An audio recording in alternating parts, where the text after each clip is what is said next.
رب اشرح لی صدری ویسر لی امری واحلل عقدۃ من لسانی یفقہوا قولی۔ بسم اللہ الرحمن الرحیم۔ السلام علیکم۔ سورۃ العصر آیت نمبر 2، اس کی دوسری صفت عامل الصالحات۔ پہلے ہم نے نظر ڈالی تھی الی الذین آمنوا، وہ لوگ جو ایمان لے آئے، مومن ہو گئے، پختہ ایمان والے، راسخ ایمان والے۔ اب پہلی صفت آمنوا، ایمان لانے کے بعد انہوں نے کیا کیا؟ عامل الصالحات، اعمال اچھے کیے، صالحات نیک اعمال کیے۔ یہ ایمان کی دوسری صفت ہے۔ پہلے تو مومن ایمان لایا، ایمان لانے کے بعد اس نے کیا کام کرنا ہے؟ ایمان لانے کے بعد اس نے عمل صالح کرنے ہیں، عمل کرنا ہے، خالی زبانی منہ سے کام نہیں کیا، اب اسے عمل کی طرف اللہ تعالیٰ نے راغب کیا۔ ایمان کے بعد دوسری صفت جو انسان کو خسارے سے بچانے کے لیے ضروری ہے، وہ صالحات، نیک کاموں پر عمل کرنا ہے۔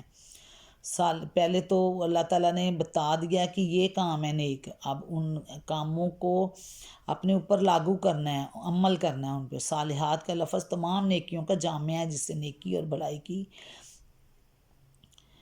لیکن قرآن کی روح سے کوئی عمل بھی اس وقت تک عمل صالح نہیں ہو سکتا جب تک اس کی جڑ میں ایمان موجود نہ ہو اور اس پر وہ ہدایت کی پیروی نہ کی جائے جو اللہ اور اس کے رسول نے دی ہے، ان ہدایات پہ پیروی کرتے ہوئے اپنی زندگی گزارے۔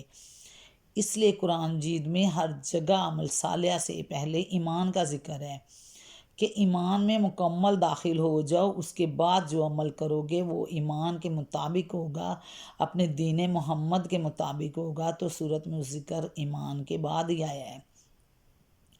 پہلے ایمان راسخ ہو، دلوں میں ایمان پختہ ہو، اللہ کو ایک مانو، اللہ کے انبیاء کو، تو پھر اس کے بعد جو انہوں نے ہمیں بتایا ہے، جو ہمیں انہوں نے ایمان دیا ہے، ہمیں ہدایات دی ہیں، ہمیں قرآن پاک، حدیث، جو کچھ بھی ہمیں تعلیم دی ہے، اس کے مطابق اپنی زندگی گزاریں، اس پہ عمل کریں۔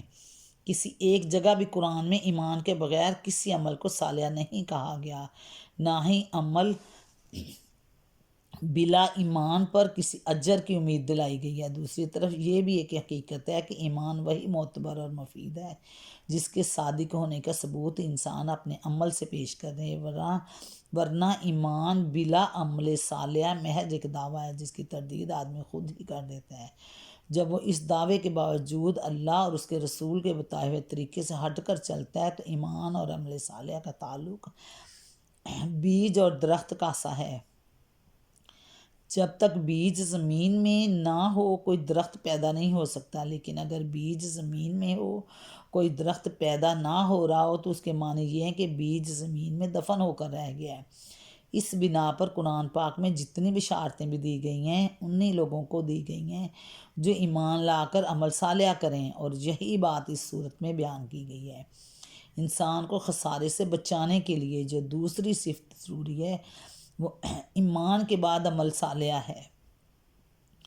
بالفاظ دیگر عمل صالح کے بغیر محض ایمان آدمی کو خسارے سے نہیں بچا سکتا۔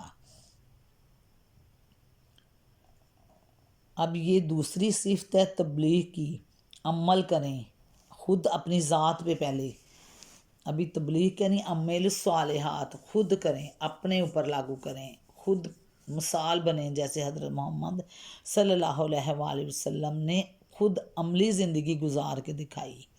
عامل الصالحات، نیک اعمال کریں، اللہ پہ ایمان لانے کے بعد خود مکمل ایمان میں داخل ہو جائیں۔ یہ ہے عمل صالح، صالحات پہ غور کرنا، اور اس پہ کیسے ہم نے اپنی زندگی کو گزارنا ہے، اپنے انبیاء کے بتائے ہوئے، اپنے نبی کے بتائے ہوئے طریقے پہ زندگی گزارنا، ویسے ہی عمل کرنا عامل الصالحات ہے۔ اپنی ذات پہ، پہلے اپنی ذات پہ لاگو کریں اللہ کے دین کو۔ اللہ حافظ، السلام علیکم۔